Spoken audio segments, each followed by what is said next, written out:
আপনাদের নাম লিখে সব ডিটেলস লিখে পরে এগুলো আপনাদের কাছে পৌঁছে দেওয়া হবে।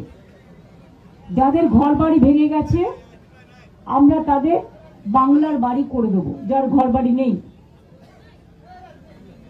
এখানে একটা পাকা ব্রিজ একটু টাইম লাগবে, পরে হবে, এটা প্রসেস করা হচ্ছে।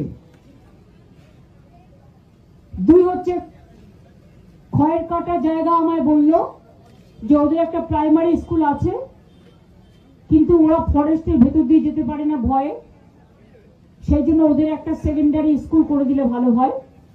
আমি ওই প্রাইমারি স্কুলটাকে এডুকেশন মিনিস্টারের সাথে কথা বলবো যাতে সেকেন্ডারি করে দেওয়া হয়। আপনাদের রিলিফ আগেও অনেকবার দেওয়া হয়েছে, ডক্টর ক্যাম্প করা হয়েছে। শরীর খারাপ থাকলে ডক্টর ক্যাম্পে গিয়ে চেক করাবেন, নাম লেখানোর ক্যাম্প থাকলে ক্যাম্পে গিয়ে লেখাবেন।